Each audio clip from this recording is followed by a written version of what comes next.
MA final के 9th प्रश्न पत्र भारत में ग्रामीण और शहरी स्थानीय स्वशासन के अंतर्गत आज मैं आपको मध्यकालीन भारत में स्थानीय शासन के विकास के बारे में विस्तार से बताना चाहूँगी। इतिहास के दृष्टिकोण से मध्यकाल का प्रारंभ भारत में दिल्ली के सल्तनत शासन काल से माना जाता है। इस अवधि में भी भारत में स्थानीय शासन संस्थाएं अस्तित्व में थीं और ग्राम शासन की सबसे छोटी इकाई होता था। दिल्ली के सुल्तान इस तथ्य को जानते थे कि विशाल साम्राज्य पर केंद्र का सीधा नियंत्रण स्थापित करना कठिन होगा, अतः उन्होंने अपने विशाल साम्राज्य को प्रांतों में विभक्त किया था, जिसे विलायत कहा जाता था। विलायत अथवा प्रांत के प्रमुख को अमीर अथवा वाली कहा जाता था। उसकी स्थिति अर्ध स्वतंत्र शासक के समान होती थी। वित्त का प्रबंध, करों का संचालन तथा न्यायिक अधिकारियों का चयन करना उसका अधिकार था। विलायत प्रांतों को छोटी इकाइयों शिक में विभाजित किया गया था तथा शिक के प्रमुख को शिकदार कहा जाता था।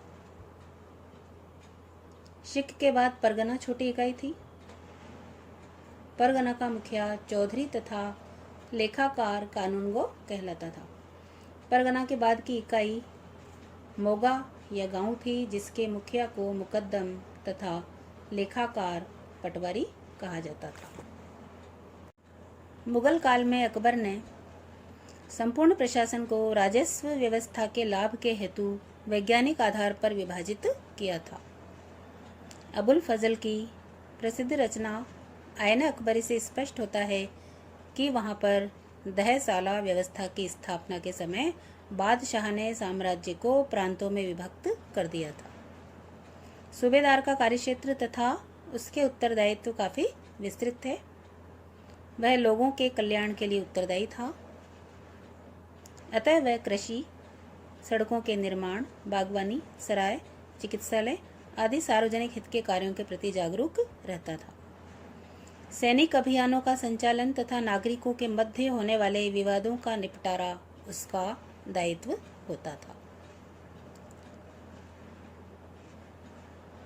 सैनिक अभियानों के अतिरिक्त वह स्वयं के विषय में भी कुछ निर्देशों का पालन करता था, जैसे कम बोलना, भावनाओं पर नियंत्रण रखना, समाज में व्यवहार के समय सतर्कता बरतना, अनावश्यक तत्वों से दूर रहना तथा आय से अधिक खर्चा नहीं करना इत्यादि।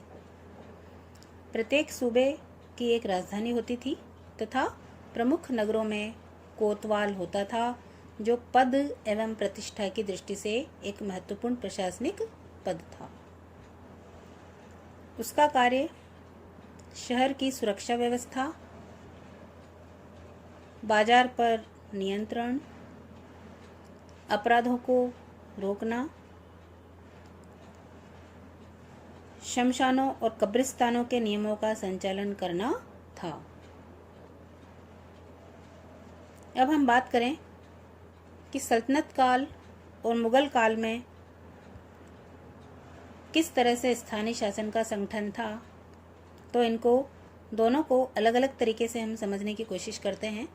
सल्तनत काल में सर्वोच्च सत्ता केंद्र होती थी, उसके बाद विलायती अथवा प्रांत आते थे, फिर तीसरे नंबर पर शिक या जिला होते थे, चौथे नंबर पर परगना होते थे और पांचवें और आखिरी नंबर पर मोगा या गांव हुआ करते थे। इसी प्रकार से मुगल काल में यदि हम देखें